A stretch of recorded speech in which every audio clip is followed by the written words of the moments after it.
Stephen A., did the Chiefs win it or the 49ers blow it? Oh, the 49ers blew this game. Make no mistake about it. I want to take a moment to give congratulations. I've known Andy Reid for 20 years since I was coaching the working at the Philadelphia Inquirer. I'm sorry, while he was coach of the Eagles. Props to him, congratulations to him, and congratulations to Mahomes, who just obviously wasn't his greatest game by any stretch of the imagination. But give credit where credit is due. I just want to show my respect to the Kansas City Chiefs and sincere congratulations from the bottom of my heart. Let me tell you this. The San Francisco 49ers blew this game. And I'm putting it on one person more than anybody else, and that's Kyle Shanahan. I mean, look, man, you talk about a brother that just coached scared. He coached like he was petrified. Now, you could argue that Patrick Mahomes could give you a reason to be that way, but my goodness, you're up 20-10. Patrick Mahomes throws an interception. At that moment in time, you would think that Kyle Shanahan missed the 28-3. He's up. He's the offensive coordinator for the Atlanta Falcons 3 years ago against the New England Patriots. Okay, 28-3. Do you run the football? No. The Patriots come back. They win the game when you could have chewed the clock, maybe kicked the field goal, sealed that victory. You would think that this brother would learn his lesson. You would think that this dude would go like this, excuse me, just like I was scared of Tom Brady, I need to be scared of this guy. I am. So maybe, just maybe, I will learn from the error of my way. So what does he do? They pull within 20-17. Mostert runs for 5 yards. Okay, the running game was working for some reason in this game against a Chiefs team that was ranked 26th against the run, with Tyrann Mathieu, the honey badger, acknowledging after the game, thank God they stopped running the football. What do?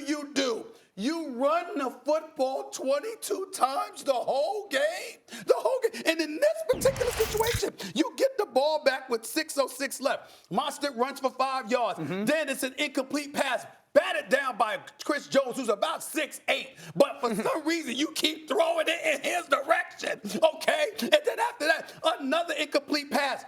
47 seconds chewed off the clock. And I'm not looking at the defense of the San Francisco 49ers. You go no huddle.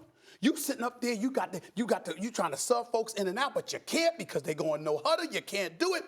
Those dudes were gassed. You gave them no reprieve whatsoever. I know we got 4 of us up here, so I'm going to stop by saying this. Look, in the end, what it comes down to is that Kyle Shanahan coached scared. And Max, do you know that in the fourth quarter, 7 possessions over the last 2 Super Bowls with Shanahan, the offensive genius, as the primary play caller, not even a point in 7 possessions, and they've been outscored 46-0.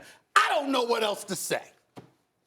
Anytime a team is 96% likely to win a game in the fourth quarter and they lose, part of it is what they did to lose. Part of it is what the other side did to win. I will not argue against the idea that Shanahan left the door open. He obviously left the door open. I don't think it's because he didn't run it enough and all that. I think before the half, he didn't use that timeout. That was stupid. He wasn't aggressive. He didn't show any faith in his quarterback. And you can claim that toward the end of the game, he showed you why he didn't show faith in his quarterback. But Jimmy G was actually playing very well, and some of that's a self-fulfilling prophecy. Show your players you don't have faith in them. Guess what? They respond in kind. Okay. But he didn't use that timeout, and also he kicked a field goal. You saw fortune favors the bold. Andy Reid was going for it on 4th down, and this dude and Shanahan was kicking field goals. So that's he left the door open.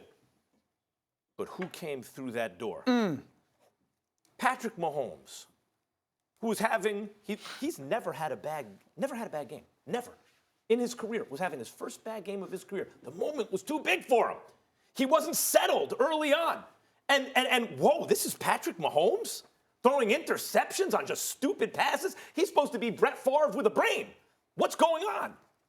And then in the moment of truth, this dude, I heard you, Dan, this morning, takes an 11-step drop and flings it 44 yards.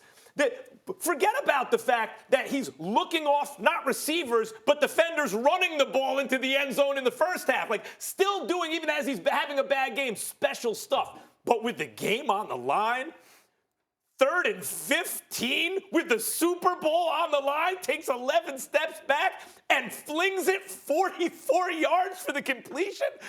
This dude is special. The reason I took the Kansas City Chiefs is because in the end, they have a player that you cannot account for. The best player who ever lived. And on a bad day, he wins the best player who ever lived after yesterday. Who won the Super Bowl, Molly? Yeah. Do you see the first 3 quarters? Yeah, I want to let the other guys Right. talk. What happened in the 4th quarter? When Tom Brady has a big 4th quarter, I don't hear about the first 3 quarters. Tom Brady would have from won you. that game too. Hey, you guys get in here. You go first, because I'm gonna get both y'all. So. I mean, you pretty much said exactly what I'm gonna say. Good. Listen, Who said with you, with Shanahan. Say Stephen A. Because they thought you were talking about Dan Max. I'm sorry. Let's go. Here's the problem as a player, right? When you look at what Kyle Shanahan did in the second half of this game, especially in the 4th quarter, here's the problem that I have. Hey, dog, do what got us here. It's as simple as that. Do what got us here. And what got us here was physical, zone scheme, run games, reverses to Deebo Samuel. Why in the hell would you get away from that? Why? There was no reason to get away from it. If somebody said, all right, I'm going to give you an opportunity to do what you do, the best thing you do, and it's going to win you a Super Bowl, and you don't do that, that is called being crazy. That's exactly what that's called. He was just scared of that offense and was trusting Jimmy G to get points on the board. Well, you don't need to be coaching in the Super Bowl. I know. You don't need to be money in this don't make no money. situation. I know. And to Stephen A's point, this is the second time. Like, at some point, some coach should have walked up to Kyle Shanahan and said, hey, you remember what happened when you was coaching with Atlanta? Don't let that happen again. Thanks for watching ESPN on YouTube. For more sports highlights and analysis, be sure to download the ESPN app. And for live streaming sports and premium content, subscribe to ESPN+.